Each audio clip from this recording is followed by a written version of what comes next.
It is time for Krusty's Corner, but joining us now is one of the heroes of the Dallas Mavericks 2011 championship run. Him going into the starting lineup proving to be a turning point in getting the upper hand on the Miami Heat in the finals. Came back for another 6 years after a run in Minnesota. Spent 11 years with your Dallas Mavericks. And JJ Barea joins us now here on 105.3 The Fan. Good afternoon, sir. Thanks for jumping on with us. How the heck are you? Hey, what's up, fellas? I'm doing great, man. Doing great. It's good to always be back in Dallas for a couple days. Well, it's always great to have you. It's always good to see you and get a chance to talk to you. Looking back, man, 12 years later, what guided you into those finals that forced Rick to start you and use you so much? When you reflect back on that, how did everything come together so brilliantly? Man, I was watching the games the other day. I was doing something for the NBA and watching the games again. And all I was doing really good was getting into the paint. And I was doing it all throughout the playoffs. And Miami, their defense was really good. So we really couldn't run like set offense and call plays and stuff. So Rick just wanted me to, start the game and J. Kidd was giving me the ball and just attack the paint as much as I could. And I was doing a great job of it to create for myself or to create for all the shooters we had. And it was just best basketball at the right time. JJ, we love you, man. It's such an honor to get to catch up with you. But I got to ask, Mav fans, we don't like Dwyane Wade. What do you think about this newfound friendship between Dirk and Wade that happened over during the Hall of Fame inductions? I don't like it either. I don't like it either now. But Dwyane Wade, he's a good dude, man. We competed. We didn't like each other back then and on the floor.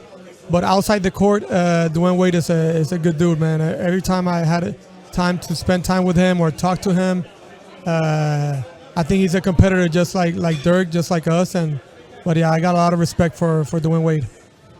JJ, we're all at Twin Peaks in Louisville right now. We just took a shot of Fireball. What's your favorite thing to take a shot of? Tequila. Yeah, anything tequila is. I done Fireball especially with Chandler Parsons when he was playing in Dallas with me. He introduced me to Fireballs. But my favorite drink is a rum and Coke. There you go. Yeah. Delicious. That's delightful. So is there no question Chandler Parsons the one seed for biggest partying teammate in JJ Barea's career? He was a lot of fun. He's number one for sure in partying, but a lot of fun also. We had some great times in the locker room, traveling, in parties. So I'll put him up there at number one. Deshaun Stevenson was one of my boys too in the championship year. He was awesome. Me and Jet used to have some good times. But Chandler for sure. That was a special group y'all had in 2011 and how it all came together and everybody played such a great role from Peja Stojakovic and Corey Brewer. What was it like and how many more of those guys do you still talk to and hang out with or see from time to time? No, like you said, man, the group was special. There's never going to be a group like that. Me and Dirk have a good relationship. Jason Terry and I, Tyson and I, J. Kidd, he's coaching now, so I talk to him once in a while.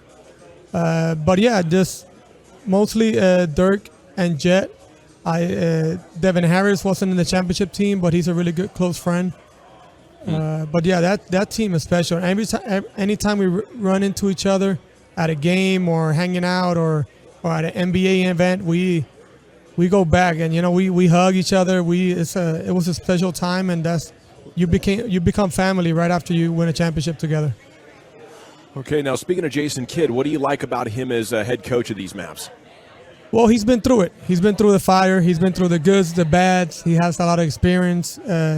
Now, he went through ups and downs as coaching too. So I think, he's a point guard too. So you got two guards on Luka and on Kyrie that J. Kidd could really help. And I think this year's hopefully it's a good year. JJ, you guys were so good defensively during that run, and the Mavericks were outstanding on that side of the floor 2 years ago during the conference championship run. It seems like that's what Kidd wants to have his team identity be. They struggled last year. What's the key, in your opinion, even if you don't have all the pieces, but to try and be a good defensive team?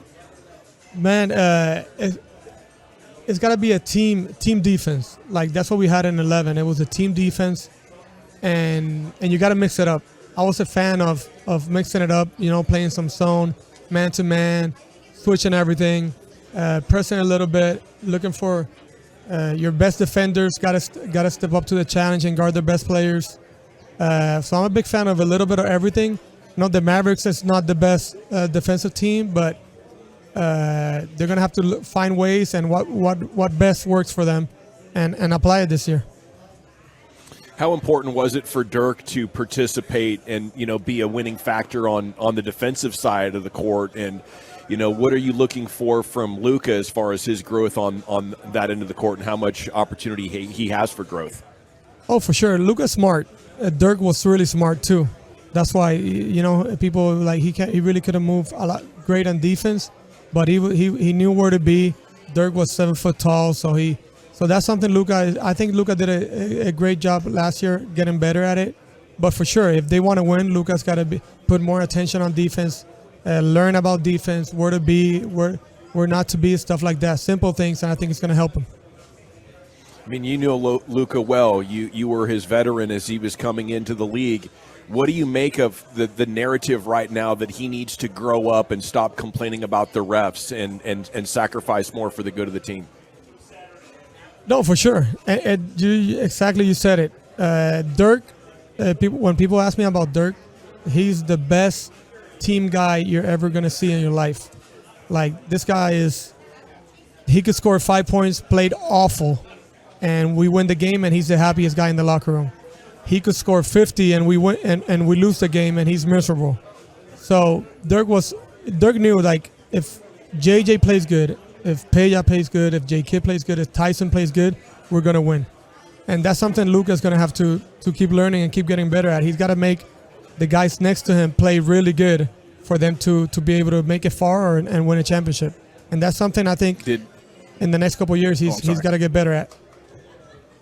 Did Dirk ever offer you anything off his to-go plates that he would bring into the locker room with the tinfoil on top before the game? I stayed away from those. I'm pretty good. I'm a Puerto Rican. I'm good with my food. I got some good food in my house. But yeah, it was funny every time we saw him coming in with those plates. He got some stuff, some kickback from us. So what are you up to in town? It must be important to be putting up with this heat, man. It's historic right now.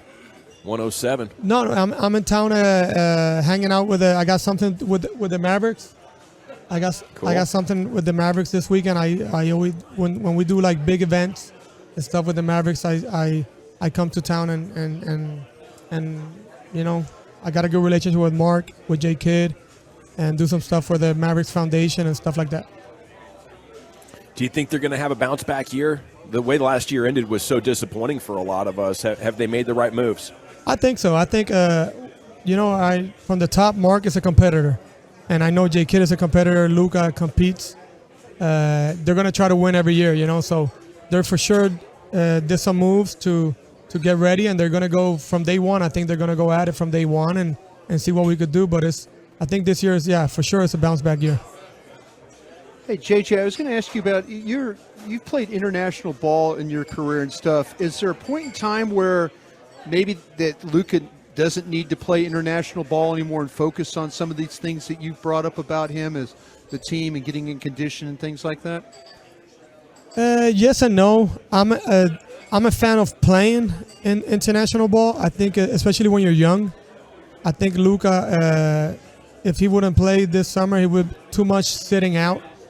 And I think with him playing now, he's going to start the season in rhythm and in better shape. But yeah, at some point in your career, you got to make a decision when to slow it down. When to slow the summers down. But right now, I think it's good for him to represent his country and play some ball during the summer and get ready for the season. JJ Barea, NBA champion, thank you so much for joining us, and best of luck to you in your endeavors. Thank you for having me.